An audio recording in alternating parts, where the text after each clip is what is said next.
안녕하세요. 다양한 대중문화 콘텐츠를 리뷰하는 남자 버빌입니다. 이번 영상에서 리뷰할 작품은 2026년 5월 21일 개봉 한국 영화 군체입니다. 연상호 감독이 만든 세 번째 실사 좀비 영화. 부산행은 평도 좋고 대박이 났는데 반도는 좀 아쉬웠죠. 이번에 나온 군체는 어땠는지, 이 영화에 대한 저의 감상 흐름을 그래프로 한번 표현해 볼게요. 앞으로 이런 식으로 총평 보여드리는 거 종종 하게 될 것 같고요. 아무튼 그래프를 설명드리면, 시작은 고트에 가깝게 좋게 시작했다가 본격적인 좀비 사태가 시작된 이후 급격히 조트급으로 워터슬라이드를 탑니다. 그런데 워터슬라이드가 마지막에 스무스하게 물에 들어가는 식도 있지만 위로 붕 날려보내는 워터슬라이드도 있잖아요. 이 영화가 딱 그거예요. 조트급으로 추락하다가 중간부터 점점 재밌어지면서 마지막은 위로 뚫고 올라간다. 물론 고트급 영화라는 건 아니고, 고트, 조트는 그냥 좋다 나쁘다는 의미로 적어놓은 거고요. 연상호 감독이 다작을 하는데 작품마다 기복이 심하다는 평가를 받고 있잖아요. 이 군체라는 작품은 작품 안에서도 기복이 막 있어요. 그런데 아무튼 중간 이후 전개부터 마무리까지는 굉장히 좋았다. 제 기준 현 시점 올해 최고의 한국 영화였고요. 그리고 올해 최고의 빌런 이 영화에 등장합니다. 구교환이 연기한 서영철 박사라는 캐릭터. 이렇게 갈등 서사가 있는 상업 영화에서 빌런이 굉장히 중요합니다. 강렬한 빌런을 만들어내는 최고의 감독이 제임스 카메론이잖아요. 제임스 카메론 영화가 재밌는 이유 중 하나가 빌런을 진짜 잘 뽑아서인데, 잘 뽑은 빌런 하나로 영화가 정말 재밌어지거든요. 특히 빌런하고 본격적으로 승부를 봐야 하는 후반부 전개의 재미는 거의 전적으로 빌런의 활약에 달려있다고 해도 과언이 아니고요. 군체의 후반부가 재밌었던 이유가 빌런이 너무너무 잘 뽑혔기 때문에 저는 그렇게 생각을 합니다. 정말 한국 영화에서 본 역대급 빌런이다. 이제 내용 설명을 해드리겠습니다. 일단 영화가 시작하자마자 제가 굉장히 기분이 좋았던 게, 예고편도 안 보고 아무 정보도 없이 보러 갔어요. 그래서 저는 반도처럼 이 영화도 부산행하고 연결되는 내용인 줄 알았거든요. 사실 이제는 좀비 영화 중에서 이미 망한 세계를 보여주는 좀비 영화는 어지간해서는 재미있기가 힘든 것 같아요. 이미 망한 세계, 이미 적응한 인간들, 이러면 별로 재미가 없어. 항상 좀비 사태가 벌어지는 초반 시점에 공황을 그려내는 게 장르적으로는 가장 재미있다. 그런데 저는 이 영화도 부산행 이후의 이야기라고 잘못 알아가지고 기대치를 낮추고 보러 갔죠. 재밌어 봐야 반도보다 좀 나은 정도겠지. 그런데 시작하자마자 알잖아요. 어라? 이미 망한 세계가 아니네? 그걸로 일단 기분이 좋아진 거죠. 그리고 제가 그렇게 잘못 알고 있는 상태에서도 이 영화를 조금은 기대했던 게, 백화점까지 입점해 있는 큰 빌딩을 배경으로 한다. 그건 알고 있었거든요.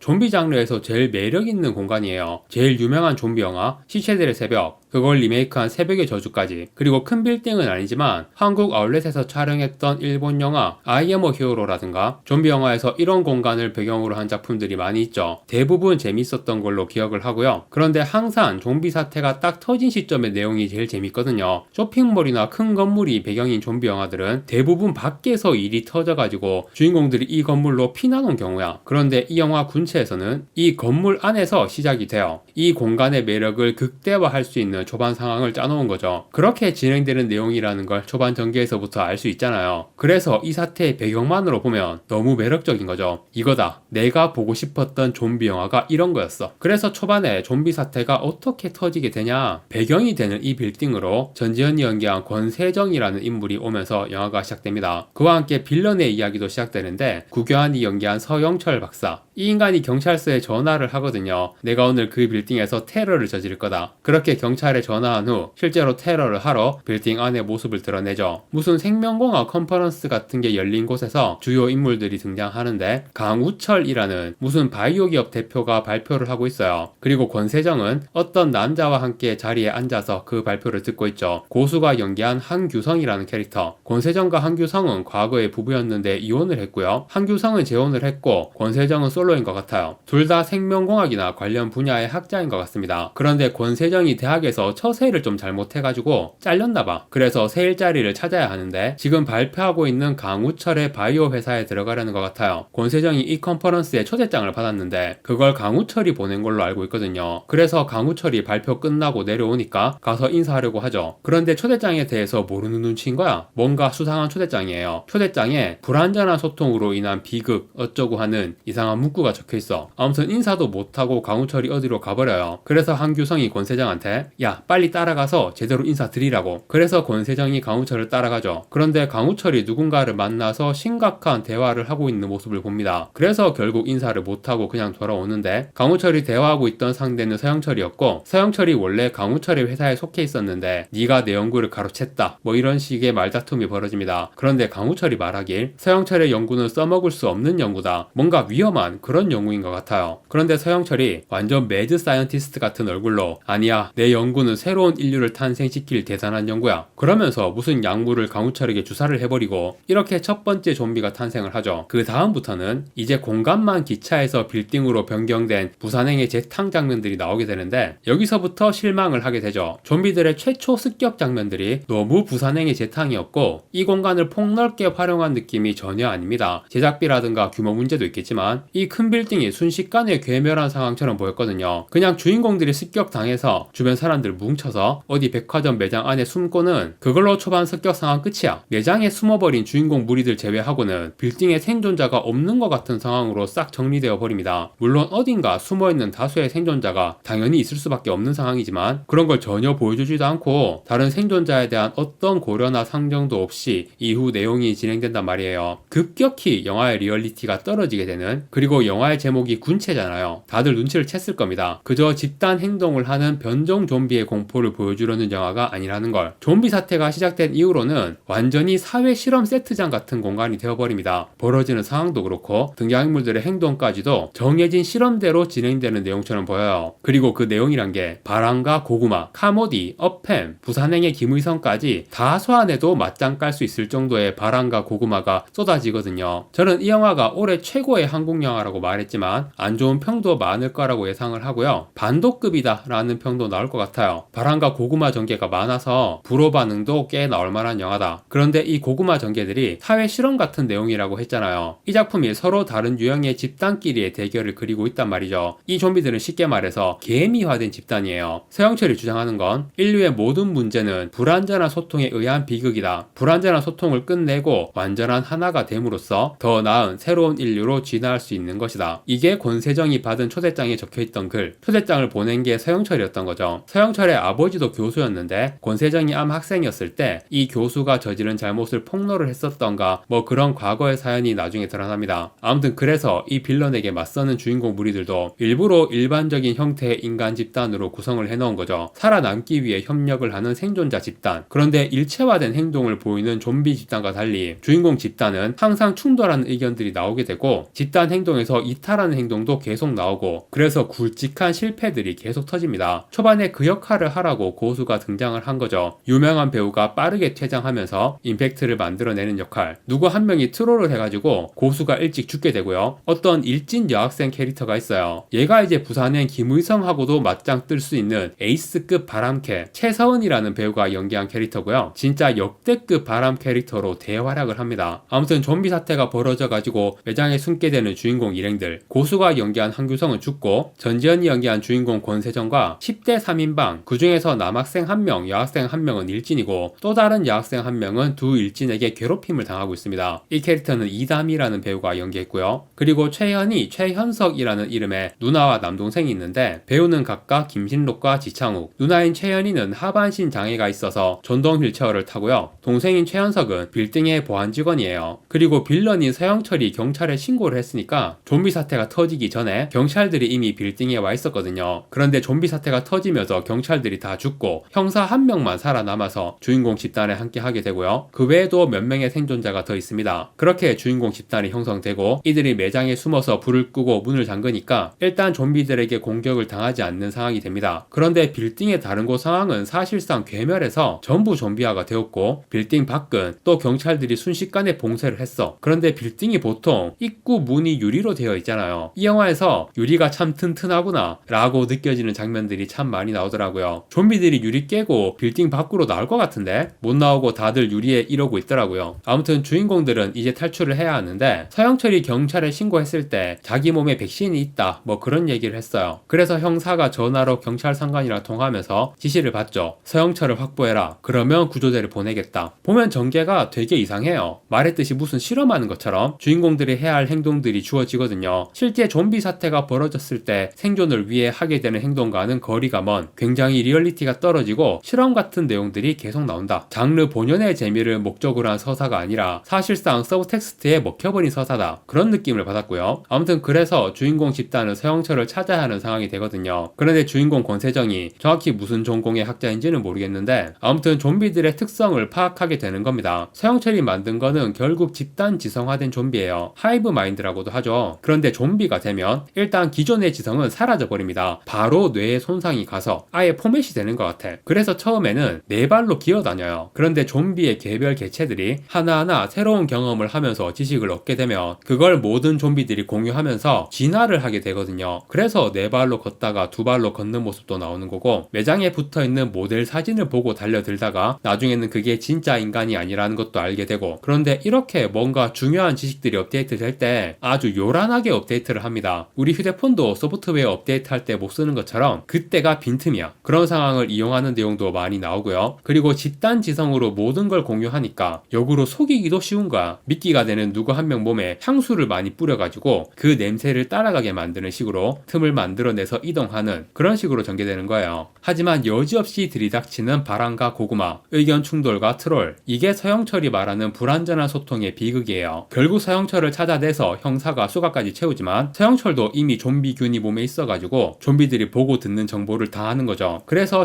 잡혀가면서도 좀비들이 주인공 집단을 찾아내서 공격하도록 상황을 만들 수 있는 거야. 그리고 나중에는 서영철이 아예 좀비들을 자기 수족처럼 조정할 수가 있게 되거든요. 알고 보니 이 좀비 군체는 집단 전체를 통솔하는 리더 개체가 존재했던 거예요. 빌딩 바깥에서 벌어지는 상황이 나오는데 경찰이 서영철의 연구소를 찾아낸 거죠. 빌딩 바깥에서는 신현빈이 연기한 공설희라는 여자 박사가 주인공 역할을 하는데요. 이 공설희가 한규성이 권세정과 이혼한 후에 재혼한 아내입니다. 그런데 남편한테 전화를 했는데 남편이 받지 않고 권세정이 받으면서 남편이 죽었다는 소식을 듣게 되거든요. 그런데 슬퍼할 겨를도 없이 서영철의 연구소를 조사하라고 불려가게 된 거죠. 이 연구소에도 군체 좀비화 되어 있는 원숭이들이 바글바글한데 감염 확산을 막겠다고 그 빌딩은 철통 봉쇄를 했으면서 서영철의 연구소에서는 너무 허술하게 일을 진행하더라고요. 원숭이들 바글바글한 곳에서 되게 위험한 상황이 되거든요. 그런데 어떤 원숭이 한 마리를 총으로 쏴 죽이니까 모든 원숭이가 다 멈춰버리는 거야. 죽은 원숭이한테 1번이라는 번호가 붙어 있어요. 그래서 1번은 최초 감염 개체인가 보구나. 최초 감염 개체를 제거하면 모든 군체를 무력화할 수 있다. 그렇게 판단을 한 거죠. 그래서 빌딩 밖에 장관까지 오고 해서 대책본부가 차려지고 빌딩 CCTV 자료를 분석해서 첫 번째 감염자가 그 무슨 바이오 기업의 대표 강우철이라는 걸 알게 되고 강우철을 제거하는 계획을 세우게 되는 거죠. 그런 일이 밖에서 진행되고 있는 동안 빌딩 안의 주인공 집단은 여러 가지 일을 겪게 되는데요. 서영철을 잡아서 엘리베이터 타고 옥상으로 올라가다가 서영철은 좀비들이 어디에 있는지 다 알고 있는 거야. 그래서 엘리베이터가 올라가는 도중에 좀비들이 엘리베이터 문 앞에 바글거리고 있는 층의 버튼을 눌러가지고 문이 열려서 아수라장이 되고 서영철은 유유히 빠져나가죠. 그런데 서영철이 자기가 주사를 찔러서 처음 감염시켰던 강우철 좀비한테 가서 자기 손을 물게 하거든요. 서영철은 그 전까지는 좀비들이 보고 듣는 정보만 공유하는 정도였는데 군체화된 좀비한테 물리게 되니까 이게 군체 좀비를 통솔하는 리더로서 각성을 하게 되는 절차인 것 같아요. 그래서 이때부터 좀비들을 수족처럼 부리게 되는데요. 한편 주인공 집단은 서영철을 찾아야지 나갈 수 있으니까 이번에는 지하 2층의 통제실로 가서 거기서 CCTV로 서영철을 찾습니다. 하반신 장애가 있는 최연희가 통제실에 남고 CCTV로 안전한 경로를 확인해서 단톡방으로 정보를 전달하는 식으로 진행을 합니다. 그래서 결국 다시 서영철을 잡게 되거든요. 이번에는 서영철의 눈을 가려가지고 좀비들에게 정보를 못 보내게 하는데 주인공 집단에서 또 트롤이 나오죠. 지하 2층 통제실로 다시 가서 최연희를 데리고 그 후 옥상으로 가서 구조대를 기다리는 동선인데 통제실까지 가는 게 너무 위험하다고 그 형사가 최연희를 버리자고 하는 거죠. 그래서 서로 의견이 갈리면서 내분이 벌어지고 그 와중에 서영철은 눈은 가려졌지만 귀가 들리니까 통제실에 누가 있다는 정보를 듣고 거기로 좀비들을 보내죠. 최연희의 동생 최연석이 혼자 누나를 구하러 가는데 누나랑 전화통화를 하면서 누나한테 가는 안전한 길을 CCTV를 보고 안내해 달라고 하거든요. 그런데 누나가 안내한 길로 가니까 오히려 누나한테서 멀어져 있는 거야. 이미 좀비들이 들이닥쳐가지고 동생이 구하러 오기는 이미 늦었어. 그래서 동생이라도 살라고 잘못된 길을 알려준 거예요. 이 장면이 살짝 신파, 부산행도 그렇고 반도도 그렇고 연상호의 좀비물 하면 신파가 빼놓을 수 없는 요소가 되었는데 군체는 신파가 딱 이 장면 하나만 있는 것 같습니다. 아무튼 누나가 죽은 최현석이 흑화를 해가지고 단톡방에 너희들도 살아서 못 나가 이러면서 복수하러 오는 거죠. 나머지 주인공 집단은 서영철은 여전히 잡고 있는 상태로 또 어디 숨어 있는데 또 이런저런 트롤과 여러가지 고구마 상황이 벌어지고 흑화한 최현석이 복수하러 난입도 하고 그러다가 결국 3명 빼고 다 죽어요. 주인공 권세정 그리고 일진 여자애랑 괴롭힘 당하는 여자애 그 셋이서 서영철은 여전히 잡고 있는 상태로 어딘가에 숨어 있고요. 한편 드디어 특수부대가 빌딩 안으로 투입이 되죠. 1호 좀비 강우철을 죽이면 다 제압할 수 있으니까 그리고 백신인 서영철도 확보를 하기 위해서 그렇게 들어오는데 강우철을 헤드샷으로 사살하는데 성공하거든요. 그런데 1호라는 건 최초 감염 개체를 의미하는 게 아니었어. 원숭이들 중에서도 1호가 최초 감염 원숭이가 아니라 지금의 서영철처럼 군체를 통솔하는 리더 원숭이였던 거죠. 즉 강우철이 아니라 서영철을 죽여야 하는 상황. 그런데 대책본부에서는 서영철이 백신이라고 믿고 있단 말이죠. 중요한 진실들을 밝혀내는 게 두 주인공 빌딩 안에 권세정, 빌딩 밖에 공설이 둘이 통화해서 정보를 주고받으며 서영철을 죽여야 해결할 수 있다는 걸 알게 되지만 강우철을 죽이면 군체를 제압할 수 있다라고 잘못된 판단을 내린 게 공설이었단 말이죠. 그래서 대책본부의 장관이 이제는 공설이가 하는 말을 안 믿는 거야. 서영철은 백신이니까 죽이면 안 된다. 계속 그런 주장을 하는 거죠. 그 와중에 서영철은 눈이 가려진 상태에서도 어떻게 자기가 있는 장소를 파악을 해가지고 좀비들이 거기로 몰려오게 하죠. 권세정은 잠깐 다른 데 가 있었는데 일진 여학생이랑 괴롭힘 당하는 여학생 둘만 서영철을 지키고 있었거든요. 결국 둘 다 죽게 되죠. 일진 여학생이 괴롭힘 당하는 여학생을 좀비들 쪽으로 밀어버리는 트롤 짓을 또 해버리는데 서영철이 일부러 좀비가 된 괴롭힘 당하는 여학생이 직접 일진 여학생을 죽이도록 조종을 하는 그런 내용이 나오고요. 서영철이 좀비들을 통솔을 하니까 총으로 무장을 한 특수부대하고도 싸움이 되는 거예요. 특히 모여있다가 한 번에 덮치는 전략을 쓰면 총으로도 다 막을 수 없으니까 특수부대에도 좀비들에게 당하는 대원들이 나오죠. 문제는 얘네들이 좀비가 되어서 총을 쏘는 거야. 심지어 좀비 아닌 척 위장까지 해. 이 모든 상황을 특수부대와 대책본부가 다 파악하고 있었다면 충분히 대응을 할 수 있었겠죠. 하지만 서영철이 계속 강조하고 있는 인간의 문제점, 불완전한 소통의 비극, 결국 그것 때문에 특수부대는 패배하게 되는 겁니다. 그런데 바깥에서는 특수부대가 졌다는 사실조차도 몰라. 오히려 서영철을 확보해서 데려가겠다. 이런 거짓 연락을 받고 기다리고 있는데 서영철이 좀비가 된 특수부대와 함께 드디어 밖으로 나오게 된 거죠. 빌딩 밖에 사람들이 어마어마하게 몰려들었거든요. 빌딩 안에 있던 사람들의 유가족들, 그들이 좀비에게 당하기 시작하면서 순식간에 아포칼립스 상황이 벌어지는 겁니다. 저는 서영철이 본격적으로 상황을 휘어잡기 시작한 이후부터 나오는 이 후반부 전개가 진짜 너무 재밌었고요. 서영철의 계획대로 인류가 멸망하는 엔딩도 나쁘지 않겠는데? 그런 생각까지 들었어요. 그런데 주인공들이 할 일을 해야죠. 장관이고 뭐고 다 도망쳐서 대책본부도 텅텅 비고 빌딩 주인은 좀비 아수라장이 되어 있고 그 상황에서 공설이가 유일하게 대책본부에 남아서 권세정에게 정보를 주고 권세정이 서영철을 제거하러 나서는 거죠. 서영철은 불완전한 소통이 인간의 약점이라고 했잖아요. 실제로 그래서 서영철이 거의 이긴 상황이 되었는데 마지막에 단 2명의 소통, 그것도 어떤 남자의 전 아내와 현 아내 관계의 두 사람, 가장 소통이 어려울 것 같은 두 사람의 소통이 마지막 역전을 만들어내게 되는 거죠. 물론 거의 권세정이 다 하긴 했지만 앞에서 권세정이 엔트밀이라는 걸 언급했는데 잘못된 정보로 혼란에 빠진 개미들이 같은 자리를 죽을 때까지 뱅뱅 돌게 되는 현상. 권세정이 어떤 옷을 입고 있었는데 그 옷을 공격하라는 정보를 가지고 좀비들이 달려드는 상황이었어요. 그런데 권세정이 도망치면서 그 옷을 벗으려다가 어떤 좀비가 그 옷을 뒤집어 쓰고 호우적거리는 상황이 되고 좀비들이 그 주위를 뱅뱅 도는 엔트밀 상황이 벌어지죠. 이 장면이야말로 이 영화의 비장의 한 수 아니겠습니까? 클라이맥스 빅신으로 되게 잘 뽑힌 장면입니다. 아무튼 그 엔트밀 상황에서 벗어나게 하려고 서영철이 의도적으로 그렇게 한 건지 잘 모르겠는데 좀비들이 다 쓰러지면서 초기화가 되거든요. 좀비 사태 초기처럼 네 발로 기어다니고 포스터 사진 보고 달려들고 다시 그런 통제불능의 상태가 돼요. 어떤 버스에 그려져 있던 연예인 사진을 보고 좀비들이 달려들다가 서영철이 거기에 말려들면서 불이 붙어있는 차 쪽으로 몸이 밀려나게 된 거예요. 그래서 온몸에 불이 붙어서 난리를 치다가 결국 쓰러져 죽습니다. 이거는 뭐 K 마이키 메디슨이라고 해야 하나? 빌런의 마지막 최후까지도 평범하지 않게 아주 강렬하게 마무리를 하더라고요. 결국 주인공의 승리인 줄 알았는데 서영철이 죽고 모든 좀비가 다 멈춰버렸거든요. 그런데 마지막 장면에서 어떤 좀비가 살짝 움직이는 모습이 나오면서 영화가 끝나요. 진화를 하는 군체이기 때문에 통솔하는 리더가 죽었을 경우 다른 리더가 나타날 수 있게 진화하는 것도 충분히 가능하지 않을까. 결국 누가 이겼는지 알 수 없는 열린 결말이라고 볼 수 있겠죠. 그런데 저는 사실 이 열린 결말이 어느 쪽도 승자는 없다라고 결론을 내리는 듯한 인상이었고요. 이 영화에 나오는 두 가지 유형의 집단이 서로가 서로의 대안이 되는 것 같은 전개로 내용 진행이 된단 말이죠. 서영철의 목적부터가 그거였고, 인간은 소통에 문제가 있으니까 내가 그걸 해결하겠다. 하지만 가장 소통이 안 될 것 같은 관계에 두 사람이 소통을 해서 서영철에게 반격을 했고, 그 결과 서영철은 죽었죠. 하지만 그것이 진정한 승리인지에 대해서는 물음표를 던지는 듯한 엔딩. 영화에서 아주 극단적인 메타포로 표현이 된 셈이지만 이 상황은 인류가 현실 혹은 역사적으로 계속 직면하는 싸움인 것 같아요. 애초에 불완전한 소통의 비극이라는 서영철의 문제제기 자체를 우리가 절대 부정을 못하잖아. 그래서 서영철을 득의양양하게 만드는 숱한 실패들이 영화에서 계속 나왔던 거고, 그 많은 바람과 고구마, 마지막에 서영철은 죽었지만 그 문제제기를 극복하는 건 인류의 영원한 싸움이다. 저는 그렇게 엔딩 장면을 해석을 했습니다. 호불호가 꽤 갈릴 것 같은 영화이긴 합니다. 앞에서 그런 호불호 요소에 대해서도 다 얘기를 했는데, 그럼에도 저는 특히 빌런 캐릭터를 중심으로 한 후반부 전개가 너무 흥미진진해서 정말 재미있게 본 영화고요. 연상호 감독이 기복이 심해서 작품 나올 때마다 주사위 몇 그런 얘기 하잖아요. 저한테는 주사위 6인 연상호 영화였다. 그렇게 결론을 내리면서 영화 군체의 리뷰는 마무리하도록 하겠습니다. 구독과 좋아요 부탁드립니다. 시청해주셔서 감사합니다.